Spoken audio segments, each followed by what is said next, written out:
with my career mostly in Silicon Valley, I was exposed to working for startups. So I've worked in a startup that was at Series F or G when I joined, that ended up going IPO, where a lot of my former coworkers are now multimillionaires, not including me. I wanted to talk a little bit about my background on personal finance, and this will maybe of interest to you or not, but this will give you an insight of why I am so passionate about it. So, I actually grew up in a family of entrepreneurs.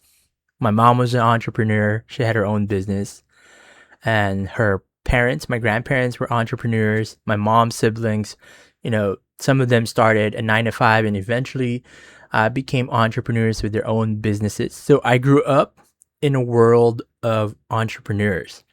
And because of that, that was actually the main reason that I did not want to be an entrepreneur. I wanted to just do a 9 to 5, go up the corporate ladder and do it that way. Just because there's a lot of complications that I saw as a kid from being entrepreneurs or business owners. But over time, I realized how important it is to be self-sufficient, to have your own business, because it gives you a lot of options. It doesn't mean that you'll be more successful in life.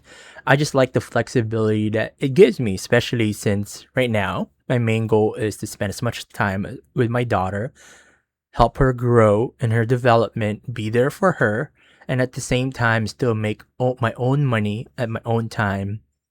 And that is why I chose the lifestyle that I have right now, because I wanted the freedom or the optionality to be able to make my own money at my own pace and be there for my daughter and help her develop. So, a little bit of background. Growing up, I actually had my first ATM card when I was 8 years old in second grade. So ATM card. So back in the day, you could have an ATM card, which means you use that to go to an ATM machine to withdraw money. That was completely separate from a debit card. So that was a development later on. So you have an ATM card, and then later on you can have a debit card, which you can use to go to the ATM to withdraw money, and also to use it for transactions at grocery stores or whatnot. So at an early stage, I already had access to an ATM that I could withdraw and deposit money from and see my actual balance. So every Sunday, I would go with my mom when she needed to make withdrawals, and I would put my little ATM card, put in my 4-digit PIN, and it was always a joy for me to see that number. So money wasn't really a taboo. My family made sure that I was surrounded by it and be comfortable around it.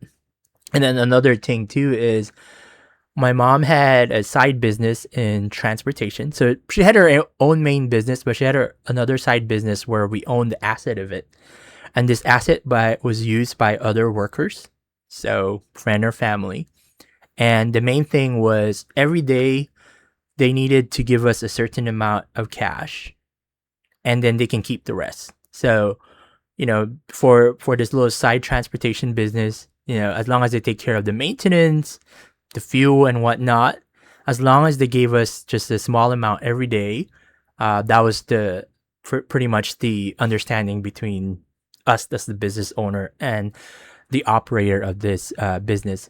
And I was left in charge of pretty much, I had a big notebook. This person gave me the cash every day. I tallied it up on this little notebook every week.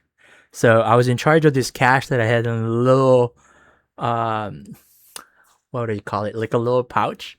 And within this pouch, this was also what I used for expenses that we wanted, like for snacks and little things here and there. And of course, I listed all of that. So I was comfortable with money earlier on. And then at that age too, in elementary, I was trusted. Like, for example, we were going to go on a long distance trip and my mom wasn't around. She would entrust me with the money to a point that, I was in charge of the gas that we were going to pay, the food that we were going to eat on this trip, that 8-hour trip, right? So at a young age, I was around all of that. So I was comfortable with that growing up. And then in high school, I was lucky enough to have in high school that provided business and finance courses. So in high school, I actually took intro to business class. I took an intro to finance. I took an accounting class. This was in high school, and then two or three other business classes. And these classes, we learned about Enron, which was pretty interesting. I learned about the stock market. So we played the stock market game where we had a simulation with 100K worth of paper money and we were to trade with it. I learned how to evaluate stocks and look at the fundamentals like price to earning ratios, looking at valuation, knowing what the difference between a blue chip and all sorts of stocks are, to a point that one of my favorite stocks I remembered was Procter and Gamble. And I like Procter and Gamble because I used their soap and shampoo. And to a point that back then I actually was encouraged by our teacher to, if we wanted to get the I don't know if it was called the 10K or something else, like a report that is given to investors per week, per quarter. I was able to request that from Procter and Gamble, and I remember them sending a really big booklet, which I don't recall if I read or not, but I was around all of that. I actually was a business and finance student of the year in high school, and with all of that background and the fact that my family were entrepreneurs, parents were actually both CPAs, I still decided to go into engineering because at that stage of my life, I was like, it can be a bit cocky, but all those finance courses, I was doing well in them.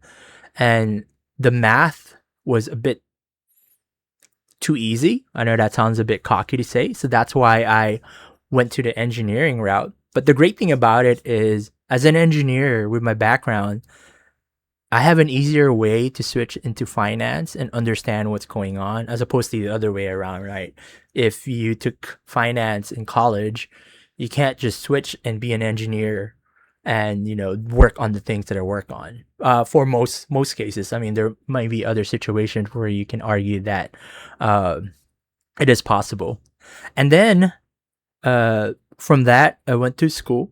I did go to a school in Oregon called Willamette University and I got my physics degree, and then I got my electrical engineering degree from USC in Southern California. And the other thing I want to share that made me really interested in personal finances. As a kid, I grew up with entrepreneurs. Money wasn't an issue.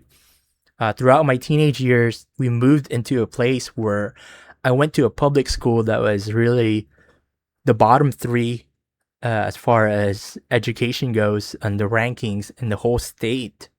And it was a type of neighborhood where a lot of my classmates, 70% or so, were on free or reduced lunch. So the demographics has definitely changed from what I was used to growing up in elementary to my teenage years.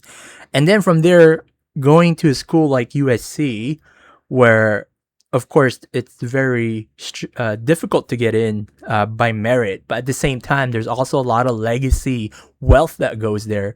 So being around people who are super wealthy beyond what you can imagine, it just changed my perspective on a lot of things. And then from there, with my career mostly in Silicon Valley, I was exposed to working for startups. So I've worked in a startup that was at Series F or G when I joined, that ended up going IPO, where a lot of my former coworkers are now multimillionaires, not including me. I've worked in other startups where I was there at Series A with less than 150 employees. And then towards the end of it, we had over 1,000 people and pretty much ran through $1.2 billion and the startup failed. I've also been part of a pre-seed company with a former coworker who founded a company, and I helped them close a Series A on that, which would have been great for me. But as far as my negotiation goes, I didn't do a good job because I did not ask for equity in the company. So something I can learn about. I mean, I can improve on in the future. So what I'm trying to get at is, even though my background is in engineering, I've been around a lot of finance things that has helped me really be more passionate about personal finance. And because I've been part of a lot of startups that have failed, some successful, but I did not see the success of it. It made me want to find other options to grow my wealth other than the 9 to 5. And it also got to a point where I was part of a startup where I sacrificed a lot, where I was driving 6 hours a day just because the traffic was so bad in where I lived at. And in that 6 hours, I listened to a lot of personal finance podcasts.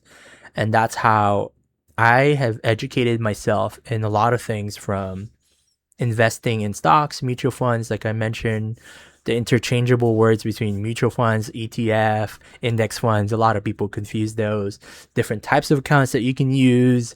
And of course, just personal finance planning, working with CFPs or not, and just risk management and all that. So that's just my background. I kept it towards the end because, if you were interested, that's my background. Thank you for tuning in this long. Let me know if you have any questions. I know my YouTube channel started more as focus on trading because personally it was easier for me to release trading content, but it has gotten to a point where I want to pivot and really cover more personal finance topics, but at the same time, in parallel, still showing you my progress of how I'm doing with actively trading while being a full-time stay-at-home dad. All right. I hope you all enjoyed the content. I will see you on the next one.